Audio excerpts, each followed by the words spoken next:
नमस्कार. Royal Maharashtra YouTube channel या YouTube चॅनलवर आपलं सहर्ष स्वागत आहे. मित्रांनो, मी आज नेहमीपेक्षा थोडासा वेगळा विषय आपणासमोर घेऊन आलेलो आहे. आपण आंबा बाग किंवा इतर काही शेतीविषयक अनेक व्हिडिओ पाहिले असतील. जनरली छाटणीचा किंवा एखादी बाग तयार करत असताना, छोट्या वयातली बाग असताना त्याची छाटणी आवश्यक असते आणि छाटणी संदर्भातील हा व्हिडिओ मी आज आपल्यासमोर सादर करीत आहे. सदर आता या बागेचं एज जे आहे, वय ते 33 महिन्याचं आहे. 21 जून 2022 साली हिची लागवड झाली होती. म्हणजे तिथून पुढे 10 दिवस अशी, आणि 33 महिने हे वय आहे. साधारणतः मोठ्या झाडांची कॅनॉपी हाईट 9-9.5 फुटापर्यंत पण आहे. आणि सदर आता ही येणाऱ्या 4थ्या वर्षी प्रोडक्शनमध्ये आणायच्या हिशोबाने कमर्शियली प्रॉस्पेक्टसनी कमर्शियल व्ह्यू ठेवून जर काम करत असू आपण, तर त्या हिशोबानं छाटण्या फार आवश्यक असतात.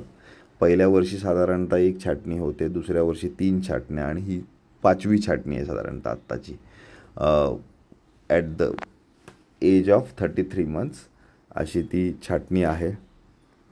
याचा उद्देश बेसिकली आहे की नको असलेली पालवी कट करायचं, कॅनॉपी मेंटेन करण्यासाठी, बोन स्ट्रक्चर झाडाचं मेंटेन करण्यासाठी नको त्या फांद्या कट करणं आणि चांगल्या फांद्या ठेवणं आणि त्याच्यातून पुन्हा पालवी काढणे आणि त्याच्यातून भविष्यात पुन्हा मोहर येईल, अशा हिशोबाने ही छाटणी जरुरीची असते. जनरली प्लांट ॲनाटॉमी जर आपण लक्षात घेतलीत तर 5th सबस्टेम किंवा 6th सबस्टेमवर हे फ्रूट बेअरिंग होत असतं. आता या बागेतल्या काही झाडांना आंबे लागलेले आहेत, तर ते आपण तसेच ठेवलेले आहेत आणि ते समोर आपण व्हिज्युअल्स तुम्हाला मी दाखवतो आहे. छाटणी चालू आहे बागेमधली. जिकडे आंबा लागला आहे खालच्या साईडला वगैरे, तर तो तेवढा ठेवलेला आहे आणि बाकीच्या फांद्या छाटलेल्या आहेत. याचा मेन उद्देश आहे की कॅनॉपी चांगली बिल्टअप करणे, खोडाची रुंदी जाडी वाढवणे, न्यूट्रियंट्स जे काय सप्लाय करायचे ते प्रॉपरली सप्लाय होतील, जेणेकरून झाडाची हेल्थ कंडिशन चांगली बनेल, नवीन चांगली पालवी येईल आणि त्याचा भविष्यात उत्पादनावर खूप मोठा फरक पडणार आहे.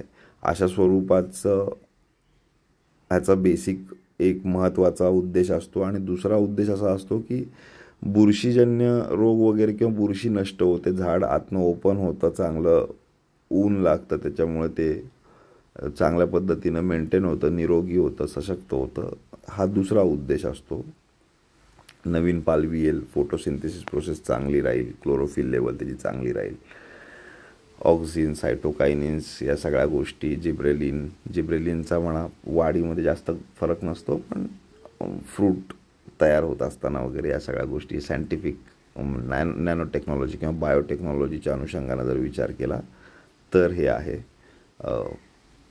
हा बाग दाखवत असताना तुम्हाला मुळात छाटणी होण्यापूर्वीचा प्लॉट, छाटणी केलेली असतानाचा प्लॉट आणि छाटणीच्या पश्चात दिसणारा असा प्लॉट हा या व्हिडिओमधून आपल्याला दाखवण्याचा प्रयत्न आहे.